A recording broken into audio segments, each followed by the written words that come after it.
Hi, I'm Meta Spencer. Today, we get to go someplace where, as a program, we have never gone before. I have never yet, until today, been able to run a forum in which one of the speakers is in China. But today's the day, and it's going to be fun because we're also going to be talking about a topic that is, I'm sorry to say, news to us. You know, I've been doing these shows about, if you'll pardon the expression, geoengineering for about, 6 months. And I've been talking with people about all kinds of interventions and proposals for how we can cool the planet. And I sometimes even use the word geoengineering because people advise me not to use that word because it puts people off. So if you're listening, you can, pretend I didn't say it. But anyway, when I talk about geoengineering, we've been covering all kinds of topics. How do we get rid of methane and how to get rid of CO2 and how to reflect light and things like that. But the one thing that people almost always identify with geoengineering is a phenomenon which is, the abbreviation is SAI. It stands for stratospheric aerosol injection. And basically, that may be the only thing you've ever heard of when you have heard about geoengineering, because it's a proposal that planes or balloons or pipes or something will deliver large, reasonable amounts of sulfur or some other product into the stratosphere, and that this will reflect light away from the Earth so that it doesn't penetrate and come down and warm us up. So that has been the most popular or the most widespread assumption about what geoengineering is. And yet, even though I've talked about every other kind of a proposal, I haven't got around to talking about SAI in all this time. So we're going to make up for that today. We have 4 people here who have opinions about SAI, and I don't know that they necessarily agree. So if they agree, that's fine. But if they don't agree, let's hear why. In near Bristol, near Bath or someplace in UK is John Nissen, who's very active in this thing called the HPAC, Healthy Planet Action Coalition. The same also for Herb Simmons, who's very active in that, and he is near Washington, D.C. today. And Itao is our friend who is not really involved with SAI, I think. And he is in, I believe, Beijing. Are you not, Itao? Right now, I'm in the south of China, a province called the Yunnan province. Oh, It's where all the hippies go. hippies go. You have Chinese hippies.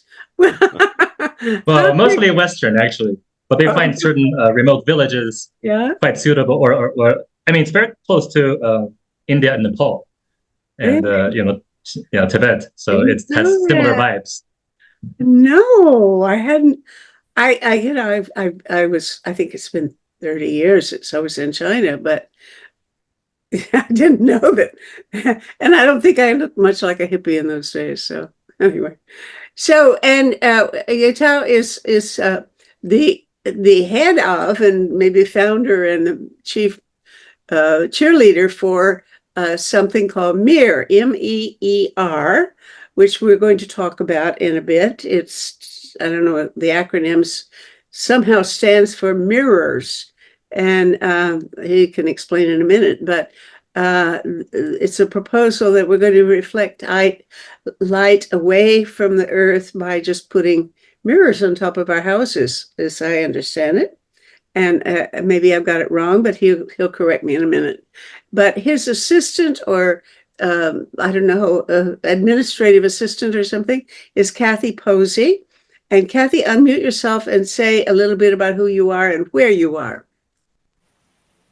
Hi, as you said, I work with Dr. Tao. I've been volunteering for Mirrors for Earth's Energy Rebalancing for about a year now.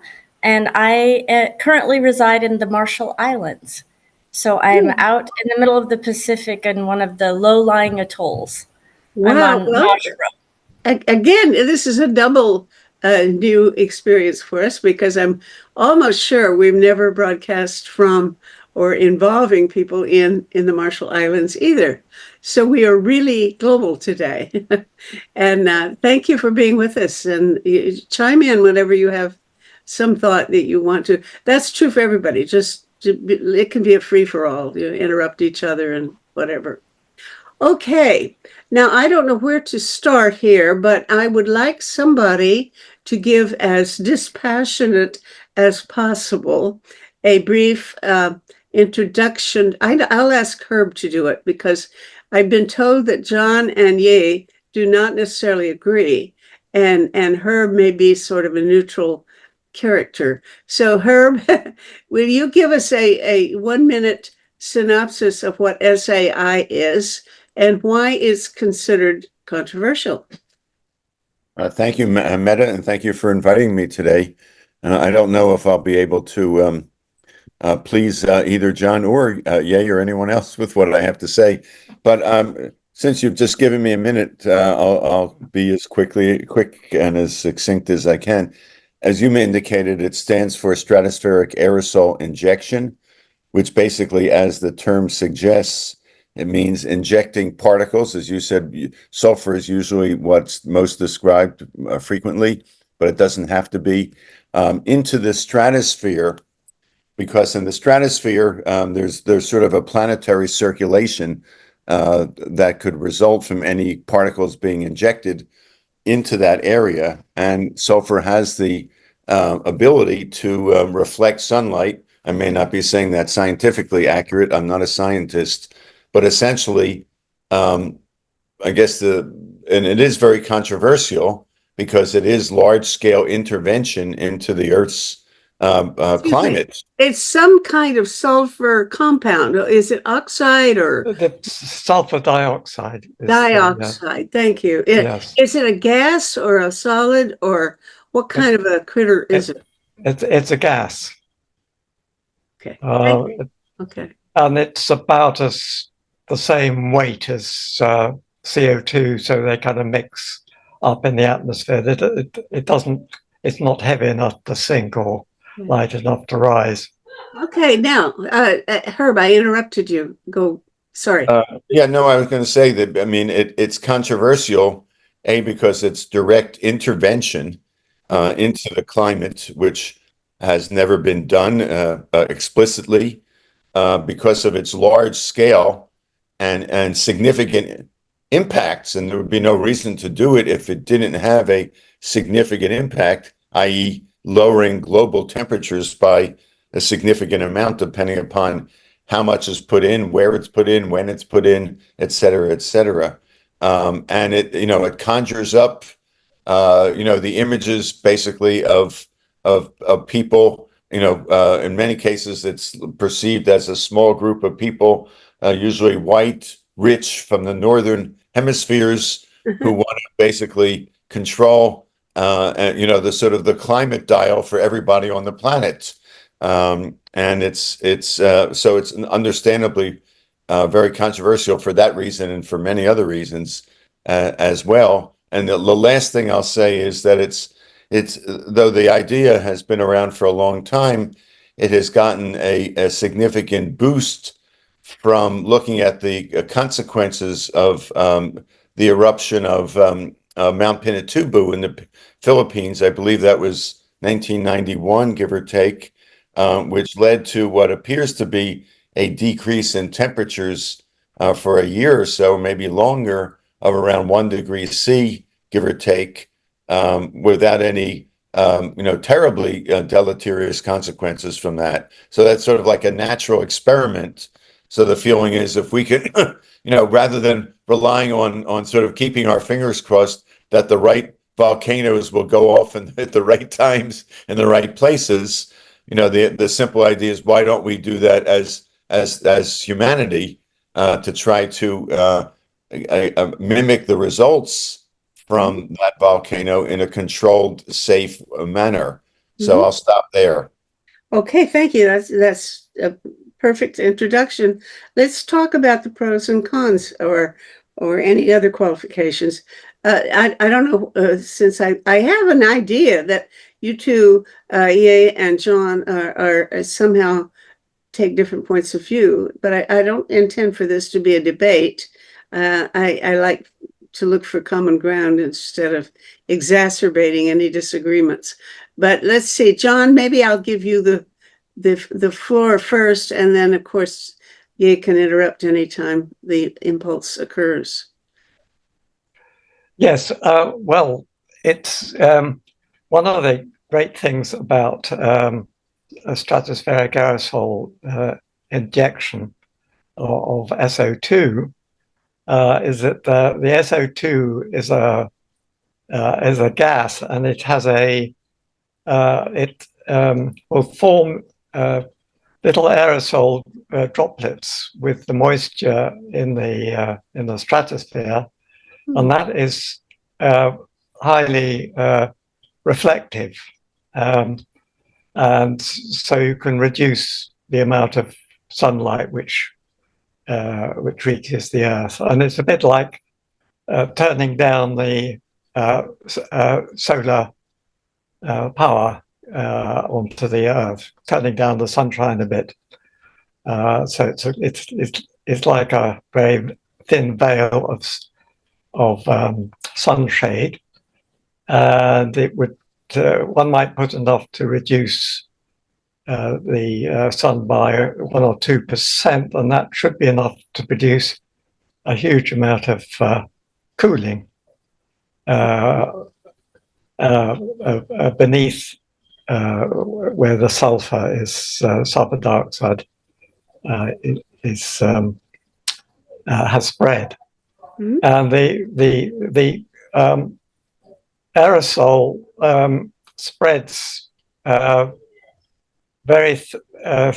can be expected to spread very thinly over a very large area, because there are winds in the stratosphere eastward flowing around the planet, and there's also a northward component in the northern hemisphere, in the southern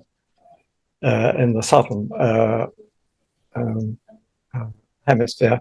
So when you inject at a mid latitude, say 40 or 50 degrees north, the sulfur dioxide will tend to drift northwards and spread out, and that can produce quite a uniform cooling effect, which is really what you want, because if you produce your cooling in one particular place, you could affect a particular weather system, and then you might affect it adversely, and then people would complain that you're modifying the weather in the wrong direction, and that's sue you for doing it. So the fact that it spreads out evenly quite quickly is a real important advantage of it. And so I'm sorry, why does it matter if suppose it's stuck together in a clump? What would be bad about that?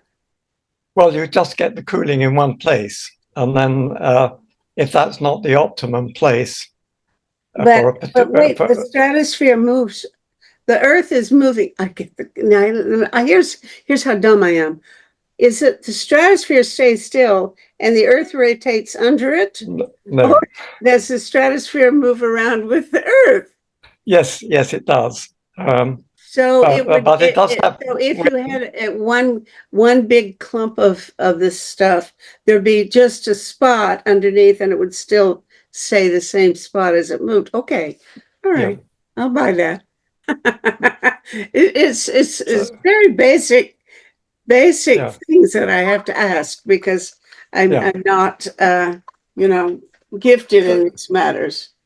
So that's considered a major advantage of stratospheric aerosol injection. The other places, the other ways of doing it tend to produce local cooling, whereas the stratospheric aerosol can produce a very broad brush cooling and bring down temperatures everywhere, and not modify particular weather systems, just have a very general cooling effect. So that's kind of advantage of Yes, is that really you and Ye have something in common in that both of the technologies that you're promoting, and I'm jumping ahead and reading what I think is Ye's mind, but I'm not sure that I've got it right. But both of you are really into the process of reflecting sunshine back into space, as opposed to the business of removing methane or CO2 from the atmosphere. That the benefits that you hope to accomplish both come from the same mechanism, reflecting sunshine rather than removing CO2, which is the basic cause of global warming, right? Am I wrong? Yes, so you can divide the global warming problem into two. The planet is being heated because there's too much sunlight being absorbed, and there's not enough thermal radiation escaping from the Earth. So thermal radiation is when a body heats up, it radiates. It's called black body radiation, but it's thermal, also known as infrared or long wavelength radiation. So there's a kind of technical terms for it. And the clouds and CO2 and so-called greenhouse gases all have a blanket effect of dampening the amount of thermal radiation out into space, and that causes the temperatures to rise because there's less thermal energy escaping into space. Now, the other side of the equation is the short wave, the sunlight, visible radiation, and that is there's not enough being reflected. So the amount reflected from the Earth has been reducing. And that's because one of the major reasons is there's less snow and ice reflecting the sun. Okay. Well, let's see what the critics say. Why would anybody, apart from just the general reluctance to go mucking about with what God created, what would be the scientific objections to doing this because of a concern about harmful side effects? There are two ways of cooling the planet, basically. One is to let more thermal energy out from the planet when it heats so that it doesn't heat so quickly. And the other is to provide a sunshade and reduce the amount of sunshine reaching the planet. You have to do both to restore the Earth back to the energy balance and the temperatures. Does everybody agree that you have to do both? If you say they have to do both, but is it possible that some people will say, no, all you need to do is remove CO2 and methane or whatever from the atmosphere? Right. Yay. Maybe I can chime in now. Yeah, chime in. So Mir is also part of HPAC, and actually all of us recently co-authored a paper pointing out the necessity for direct cooling interventions as part of the solution. So there's a lot that unites John, myself, and Herb. And there's the difference between us is minor compared to the difference between our view with the randomly selected person from the general public. So I just want to make that clear. With that said, I think it's very sad that the term geoengineering has been associated with the direct cooling, because I think we are very far from being able to engineer the climate, because we understand very little of all the different systems on planet Earth. A much more appropriate term is probably geo-experiment, one of which we have conducted that involves burning fossil fuels. And even the carbon cycle itself, we currently do not fully understand. We cannot really predict with high precision the response of the carbon cycle to the warming that's induced by the carbon injection itself. So even without now deliberate geo experiment, we cannot really understand. We don't understand what's going on with the current ongoing experiment. So I think my concern, my background is coming from the experimental scientist background, and my experience in the field is only about 10 years or less. Previously, I was doing high precision metrology at low temperatures, making sensors to do very precision measurements. And since I joined the climate field, I have been rather surprised to gradually learn that the precision of some very fundamental measurements on planet Earth is seriously lacking. We have only on the order of 10,000 weather stations that's somewhat well calibrated, scattered around the globe. And that gives a density of more or less one measurement station for every 100 by 100 kilometers. So it's a very huge piece of land where we have very sparse sampling of real in situ data. So this under measurement of planet Earth has led to models not having very precise constraints to work off of, to really check whether our climate models are faithful representations of planet Earth. And in all the scientific fields, or most of them, with the exception of maybe geoengineering, the proper way to conduct experiments is to construct an apparatus, make a sample with the actual materials you're studying, put that into precision instruments that you calibrate to precision much better than 0.1%, and then measure the empirical results and try to interpret the empirical measurement using best theories you have. Sometimes it's useful to invoke computer models as a way to try to understand the underlying mechanisms which are not resolvable by your measurements. Unfortunately, this is not how climate science has progressed, because in part because of this problem of insufficient measurement to constrain the models. And another problem is that when you were doing work as developing technologies for monitoring and measuring, was that the kind of measuring devices that you were trying to develop? Was it relevant to what you're doing now, or not? Yes, it's physics is physics. So there is a radiation, heat transfer, convection, electrical capacitance, magnetics. So it's a very common set of tools that you use to engineer different devices to act as what's called transducers.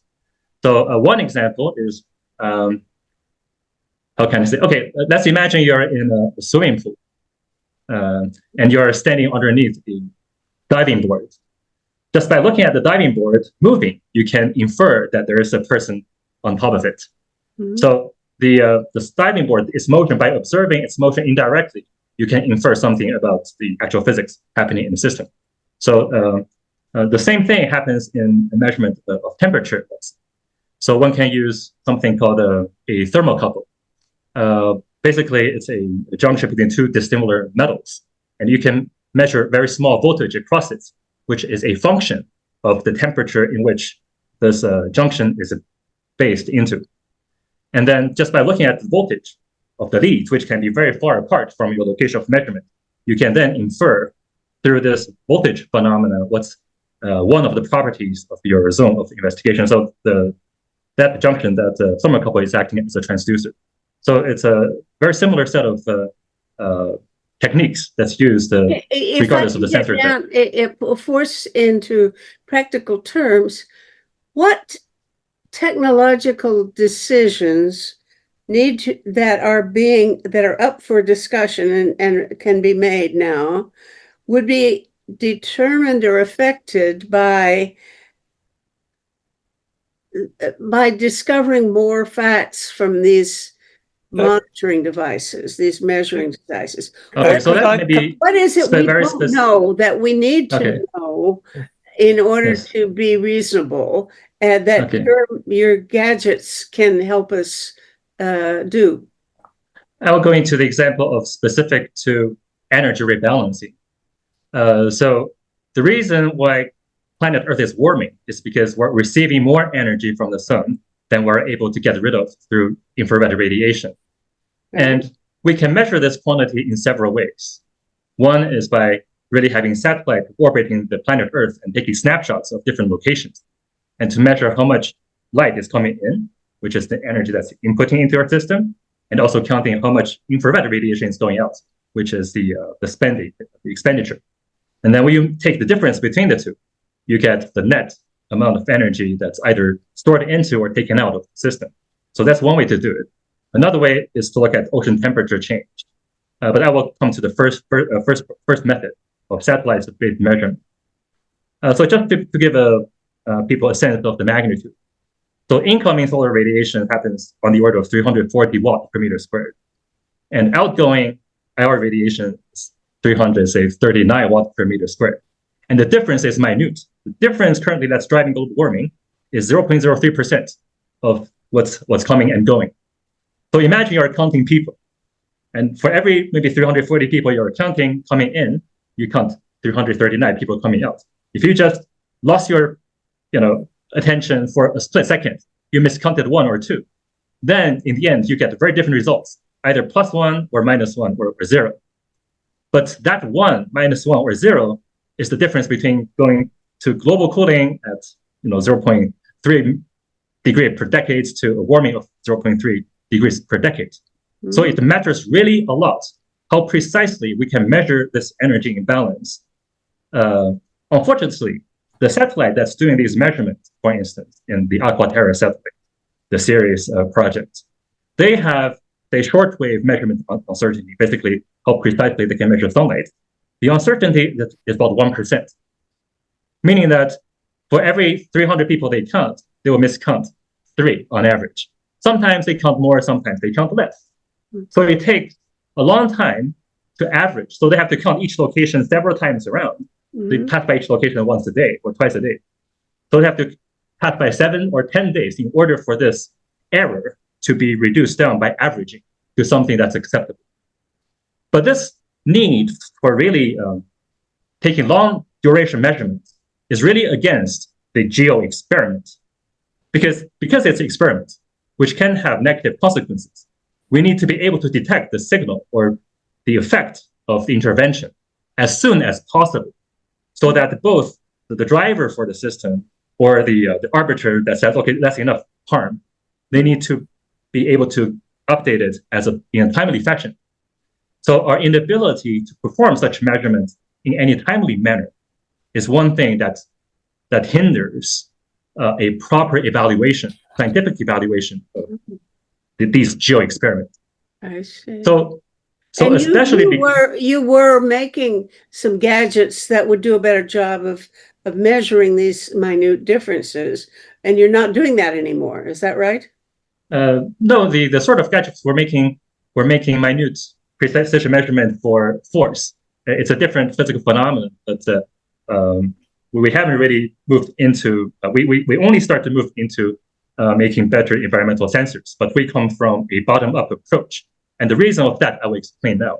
So John pointed out really nicely that one purported advantage of the SAI is that you have the spreading out the particle all over the globe to have this uniform coat. The disadvantage of that from a measurement point of view is for any specific location, you have a relatively low local radiative balancing impact. So basically, you're adding 1 or half a person to this field of view that the sensor is counting. So it makes the averaging all that much more difficult. So as a way to solve that problem, our approach from the ground, at least from experimental point of view, is much more amenable. Because let's say if you were to block out all light over your living room, you would measure that the room would get cooler by several degrees, up to 10 degrees Fahrenheit, very easily 5 degrees Celsius, cooler every single day.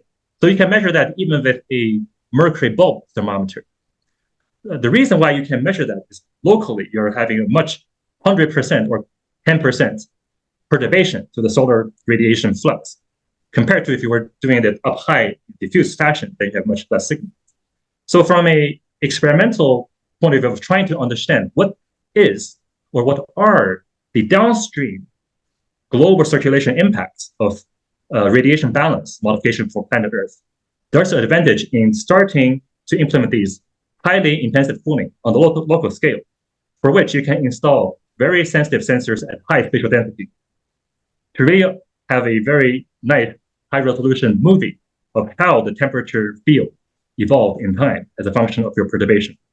And then it's also conceivable to have advanced atmospheric circulation monitoring devices such as LiDAR and wind radars to track how this local cooling perturbs the local microscale circulation of air. So microscale meaning between sub-meter to about 2 kilometers. And this is the foundation to understand. Let me see if I can guess. I think my guess is what you're driving at is you want to have, in some cases, experimental data from that affect local cooling, and that the way you want to do it is with your mirrors. Is that what I'm just playing with you to see whether I'm guessing. Is that what you're driving at? The cooling can be induced in multiple fashions, of which mirror, which acts on visible light, is only one of them. Okay. There's a burgeoning field in material science research that's using different kind of materials and structures and fabric that are able to selectively emit heat as IR radiation that do not interact with CO2 or water vapor, so that the heat that they radiate is able to penetrate through the atmosphere directly into space between thermal wavelengths. Why would you be trying to measure heat? You'd create heat, what? You'd do a satellite and create some heat to see if you could penetrate the atmosphere from above? No, so as John mentioned, explained very nicely, there's 2 ways to cool. One way is to reduce how much heat you take in. Right. That's accomplished by reflecting away sunlight, which is the source of heat for planet Earth. The second way is to encourage the heat leaving as quickly as possible. The heat that's already stored in the Earth system, that's stored in the air next door. Let's imagine your neighbor just opened their oven and they're opening their window to vent the heat. Then you will see all the hot heat. That's a new tech. Actually, that's third approach, isn't it? That's what those people do who are trying this. What do you call it? Cirrus cloud thinning, is poking a hole in the blanket to let out some heat from the atmosphere, and that's what you're referring to now, right? This is a surface material science-based version of that, which can do a much better job at achieving the same goal with a much stronger local cooling potential. So the cooling power that's achieved, depending on location, can range anywhere from 20 watt per meter squared up to 400 watt per meter squared. And that's very significant. That's more or less comparable in some cases to the total solar irradiation. So especially in high altitude and low humidity regions, this selective IR radiation can be comparably powerful in terms of the cooling power density compared to, say, 100% reflective silver mirror or 97% reflective silver mirror. So right now, the technology for the various material science is maturing sufficiently quickly that we think in the near future, like each so-called mirror reflector devices can both perform shortwave light reflection cooling and also active long-wave IR emission cooling from the same footprint. So that can significantly boost the local cooling power of each square foot or square meter of deployed surface cooling panels. Oh boy. Now you understand all of this, and you got to help me, and it's kind of useful that I am scientifically illiterate, because some of our viewers are too, and therefore if I'm really stupid, I'm helping them by asking dumb questions. So you're going to have to work at getting me clear about what you just said. How are you going to, you're developing new means of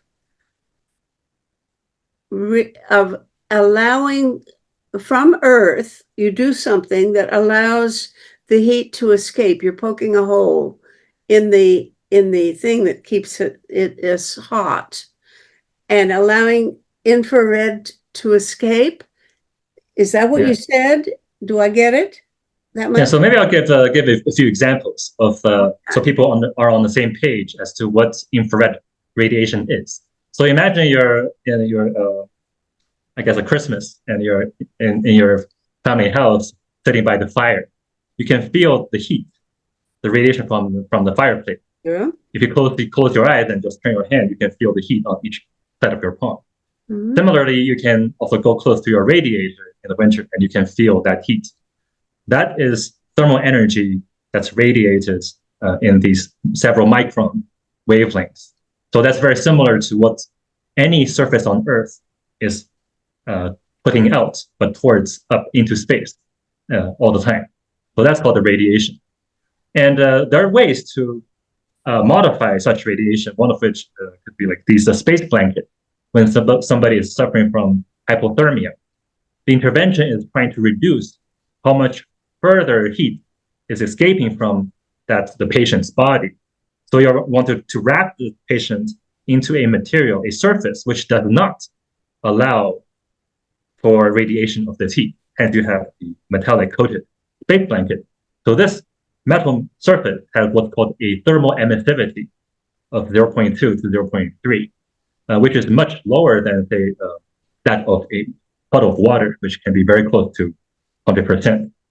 So meaning that if the person is at, say, 36 degrees Celsius, and there's a bottle of water that's at body temperature, heat will escape from a space blank covered body at only 20% the rate as heat escaping from a open puddle of water or from your skin. So one can definitely modify the thermal radiative property of surfaces. Mm-hmm. So that's a very crude explanation using only one number, which is called the emissivity, which itself is a integral of the emission wavelength speed, a specific emission at different wavelengths. So you can imagine if you're a snake, you can probably, I don't know how a snake sees, but they can probably see different infrared lights, as we can see blue, yellow. And there are different hues of radiation from your radiator.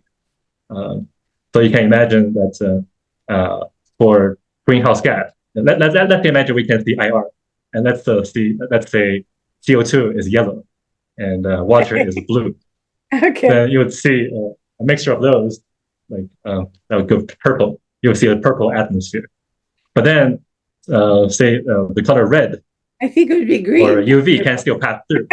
So if you shoot the laser, which is red, which doesn't interact with this, I think absorption, call it inverted, but anyways, you get the idea. So you can selectively choose a wavelength that doesn't interact with water or CO2, and that wavelength will escape unhindered into space.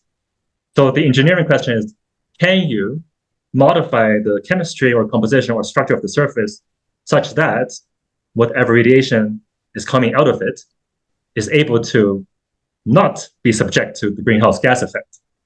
Hence, they're able to directly go through the atmosphere and provide a shortcut for heat to leak into space, rather than have to take this circuitous route by interacting with all the water molecule zigzagging before they finally can leave. Okay. So I think I'm getting a little bit. Go on. This is new to me. It's like you have a sink and water this- is trying to escape, which is clogged by greenhouse gases. Now you're creating a new leakage port, a new sink. Huh? yes, Which is clean. yeah, is going into a lot of detail about a very new technology, which is extremely promising to address the thermal side, but we've got a very severe problem on the reflectivity side. We've lost a huge amount of snow and ice cover in the Arctic. The Arctic is warming, and the amount of energy that's coming in as a result of that is huge. It's many times more than the entire energy consumption of humanity. And that I'm aware of. Yeah. What he's been telling me is really alien to me. Now, Yeah. you understand him, right, John? You work on me because I'm not an easy student on these matters. So I'm only getting a glimmer of what he's talking about. So see if you can help him work on me. Well, I think we're getting rather off our topic. I'm enthusiastic for Tao on this new technology, but we have a very short-term problem with the Arctic, because the Arctic is melting away. It's in meltdown, and the meltdown includes the Greenland ice sheet, which can produce 7 meters of sea level rise if it melts. So we've got to stop that, and to stop it, we've got to stop the Arctic warming. And to stop the Arctic warming, we have to remove energy from it faster than the energy is being put in. And because so much sea ice has disappeared and so much snow has melted, there's so much retreat of the sea ice and the snow that the sun is getting absorbed sunshine into the Arctic. It's absorbing a huge amount of energy. We've got to get rid of that energy very quickly. Otherwise, we're going to be committed to a continued warming in the Arctic, and that's a commitment to 7 meters of sea level rise. So just from Greenland alone, let alone some effects on the Antarctic happening at the same time. And SAI is your preferred method of doing that? Yeah, I think it's the only method that can produce in a short time a huge amount of cooling. At HPAC, which was mentioned earlier, our organization, Healthy Planet Action Coalition, we've been discussing and debating these issues for 3 years now with people like Ye and John and many others who are incredibly innovative and knowledgeable about the ideas. And the challenge is that we need to raise the debate or the discussion, I'll use that term, discussion, that's occurring here and in our forums and in other places to the global level, and not just have it at this level that we are. What we're proposing at HPAC or saying needs to happen is that the world community in some forum, it could be at the Council of the Parties, at COPs, it could be at the G20, it could be at the UN environmental meetings and other opportunities, needs to basically do an objective assessment that goes well beyond what the IPCC demonstrates or concludes as to how bad the problem is. Most of us think we're on life support and we're in danger of crossing irreversible tipping points that we may have even already crossed. Mm-hmm. And therefore we need dramatic interventions. But what we're saying is the world community needs to evaluate as rapidly, as objectively, and as equitably as possible the SAIs and the marine cloud brightenings and the mirrors and the ocean iron fertilizations.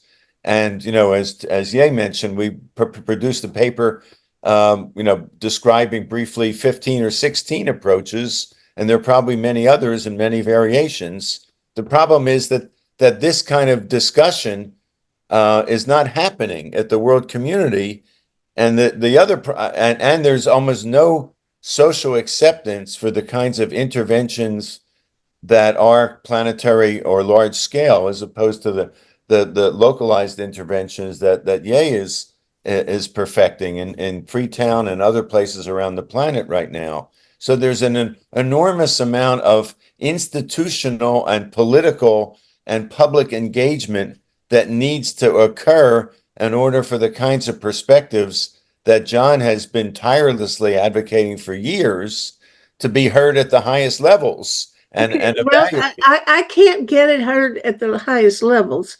My task is just to make it clear at this little bitty, forum, what is, clarify something. Now, it feels like I wanted to talk about SAI, but when we start talking about that, we find that we need to look at some other things. And Ye has broached these other things, but it takes us off course. Does it or not? Do we need to talk about what Ye has been mentioning as a way of allowing more infrared radiation to leave the planet? That sounds good to me, but is that relevant and essential to our discussion of SAI? Ye, what do you think? I think we can leave the technical specificities aside. Everybody here agrees that cooling as quickly as possible on a massive scale is needed. And very quickly, the conversation or calculus becomes one of ethics rather than scientific specifics. Not least of which is because we do not currently have the instruments, the network to really do proper science on these geo experiments. So now let's just assume that somehow, hopefully, we'll be able to institute such monitoring networks to be able to do the proper assessment once the global community had come to the same realization as HPAC has. But now let's just think about the ethical implications of various such interventions. I think it's pretty accepted that any such large-scale intervention you perform globally will have varying impacts at different regional level, local levels. There will be winners or losers, so to speak.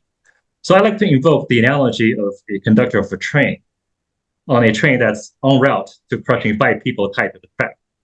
And you are a track switch person who can divert the train to another track where only one person is tied. So the question is, should you put the lever or not? Because we are effectively on that train and we're about to induce massive hunger, massive death from drought, displacement, as is happening today in Nigeria, right? 2 million people displaced, and many people being killed currently in the different several hurricanes happening globally, 2 of which in the region that I'm currently in this week and 2 weeks ago. So people are already being killed by extreme weather events. So we are en route to crushing those factors. More likely than not, in the near term of these massive cooling interventions, we probably induce more favorable conditions in more locations than others, but there will be losers. So the losers, maybe the state of Wisconsin, let's say, people there will die, will be starving. So they are the 1% that we choose to sacrifice for that intervention. So should we do that? So that's the problem of ethics. Of course, those questions can be better understood and debated properly if we have the monitoring network and computational capability to project, to predict, to really understand what can be attributed to our active intervention and what's a legacy of the past failed geo experiment. Right. Okay. So well, again, I have the feeling you've introduced something very important, but it doesn't help me today wind this up in something like 10 minutes saying, yes, SAI is a good way to go or not. And that is we don't know. The answer is we don't know. We cannot know because we do not have the tools to really study it. People, proponents John, of do SAI, you and Herb agree with him that the reason we can't reach a conclusion about SAI today is we don't have the tools? I mean, I've never heard anybody say that before. People argue all the time about SAI and on all kinds of grounds, but I never heard that we really, in principle, can't answer it now because we don't have the measurements. Is that? we can do a first order assessment. I think we have enough measurements of the Arctic, of the amount of heat being, extra heat being absorbed in the Arctic. We've got enough measurements to be able to estimate the amount of heat.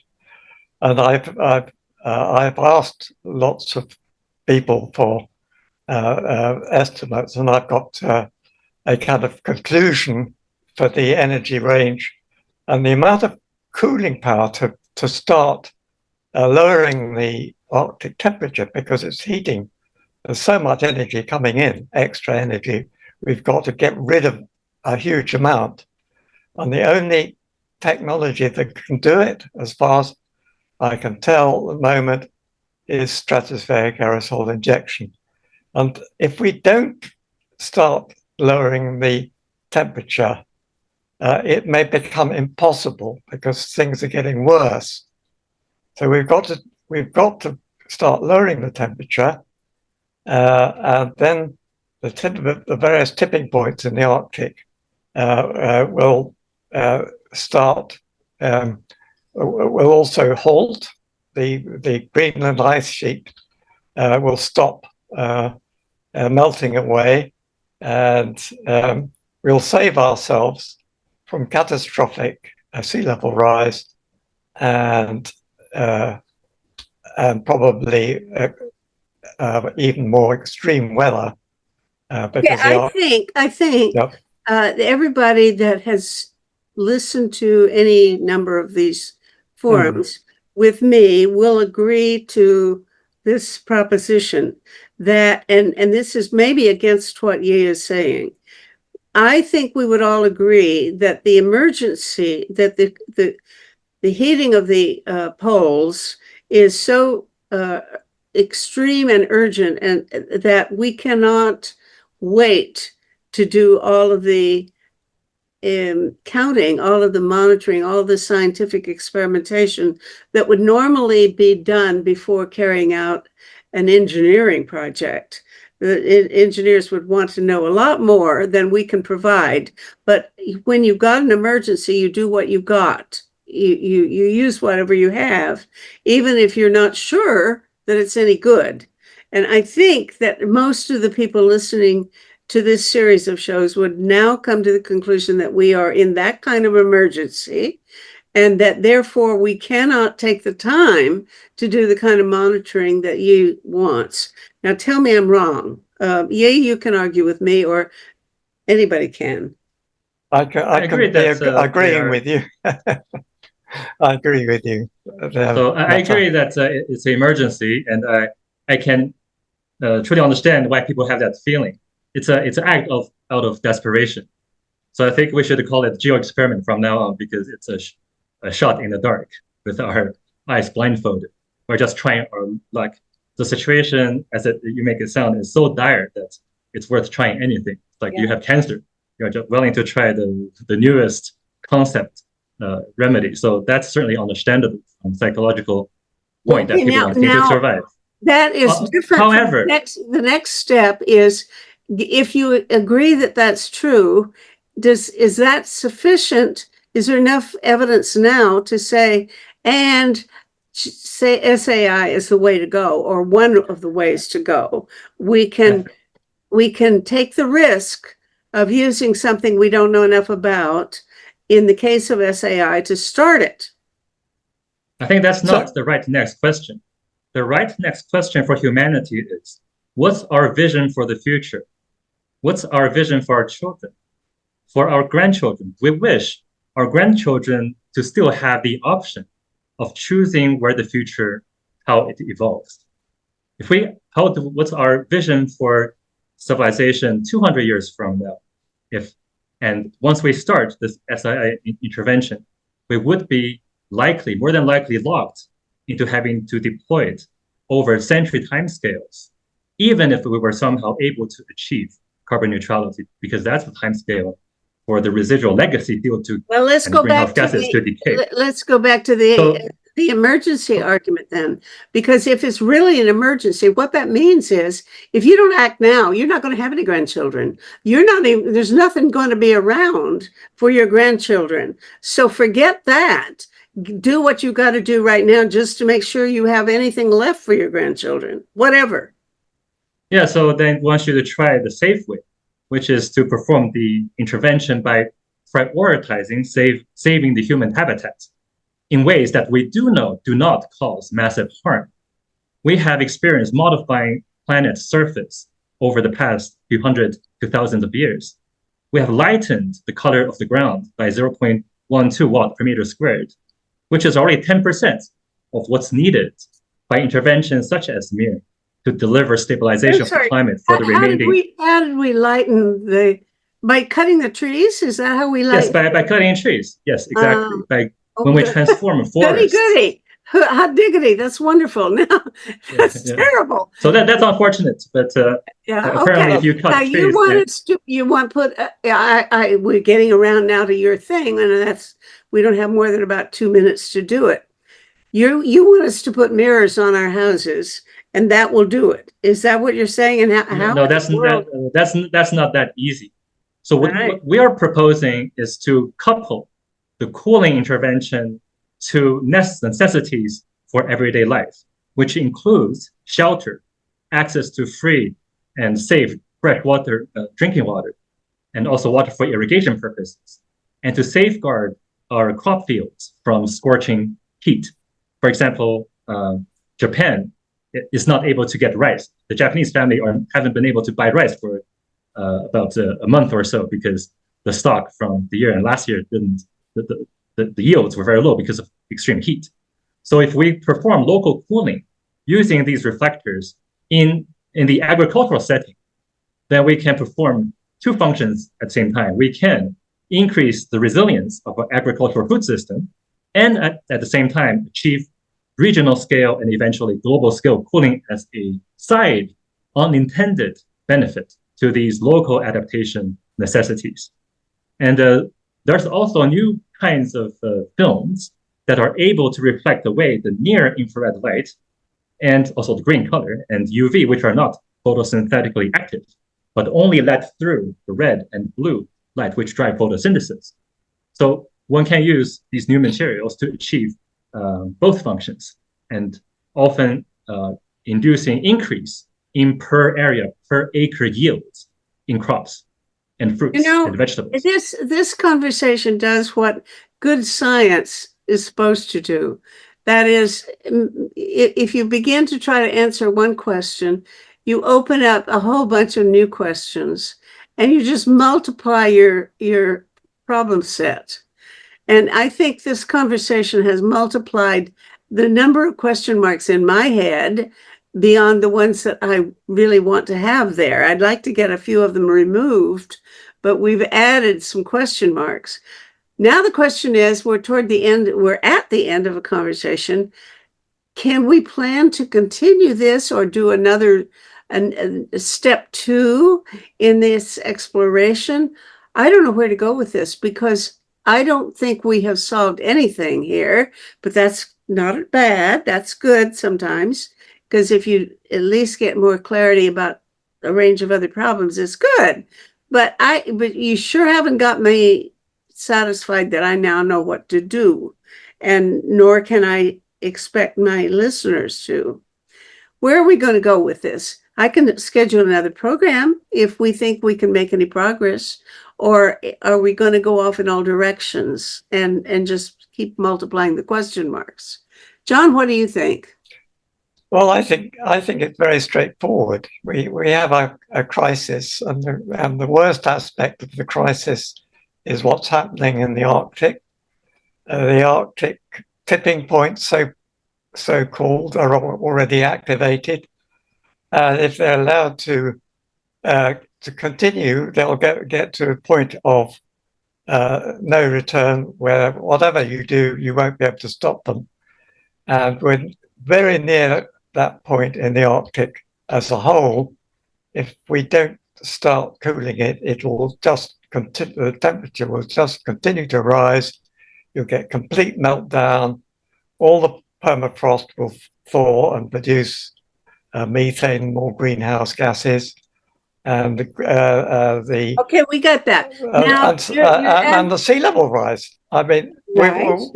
we will get committed to 7 meters, probably much more than 7 meters, because of what's happening in the Antarctic. If we don't cool, and there's now we have papers, research papers, that suggest that SAI can cool the Arctic. All right. Let's assume that everybody agrees that SAI probably can do it. There may be some risks. There probably are some risks. The question is, do we go with Ye, who I think just wants us to explore a lot of other things that are going to take time? And is that what we're up against right now? The question of whether we're going to advocate, we should advocate starting to work with things like SAI and maybe even the mirrors. I have nothing against mirrors. I wouldn't have any clue how to do it, but any of those things, let's get going. Or should we just go on trying to capture more data so that our grandchildren will have more information if they manage to survive? Is that the issue we need to decide before about 30 seconds? I'm going to turn off this show. Well, I don't think it's a time for advocacy. It's too early for advocate one method over the other or vice versa. I think we need to expand the conversation to what are the root causes of our predicament. SAI can mask the problem produced by fossil fuel consumption, but fossil fuel consumption is not a primary cause. It itself a consequence of the capitalist system having found a cheap source of energy. I'm sorry, Ye. Now you've really lost me. We are not going to have a communist revolution before we can get please. No, we're not having a revolution to solve the problem. This is not the conversation about overthrowing capitalism, for Pete's sake. It might be a question of, if we don't do these experiments and monitor stuff enough, we may be in grave difficulty by implementing something like SAI. That is a conversation that we could still have, although we don't have any time left for it. But I think the answer that I think John and I would agree to, maybe Herb, and I don't know about Kathy, I think I am ready to say, this is really an emergency. Let's start doing real things, even if they're risky, because we've got to do something quick. Well, let me just say, number one, you cannot, there's no social acceptance or political acceptance to do large-scale SAI. In fact, you had the smallest, most modest experiment recommended by Harvard folks in Sweden called Scopex in 2018, a couple kilograms of sulfur, and the local indigenous people basically killed it, and it's yet to occur. So all I'm saying is that I'll just sort of reiterate what I said earlier. To me, the fundamental question is, how do we develop the social and political acceptance to get the world community to listen seriously to people like John and Ye and all the others who are recommending these critical issues that do need more research? Because we can talk all we want, and I'm not suggesting that a discussion that excludes that topic, it would not be important. but that's the fundamental All right. constraints. Well, we will be having at Yeah. least one and probably several more conversations among folks like HPAC people, and Yay and anybody else who wants in on the conversation. We will be having conversations specifically about how do we get public opinion to be rational? Because if we got an emergency and people are denying it and are not interested in hearing anything about the major decisions that need to be made, then the problem is not in the technology. The problem is in people's heads. And we have Exactly. society turned around. I agree. I'm a Exactly. sociologist. Yeah. I'm not a scientist. Obviously, from the stupid questions I ask, I'm not a scientist, but I am a sociologist. And there is a real problem for us. And I don't know that we have any good answers. But we do have some plans to have another conversation about it. Okay, guys, we've used up more than our time. And I'm more than pleased. Thank you very, very much. Are all of you willing to come back and give it another go sometime? Yes? Sure. Yep. All right. Yeah, sure. Thank you. Okay, appreciate it. We got to quit now.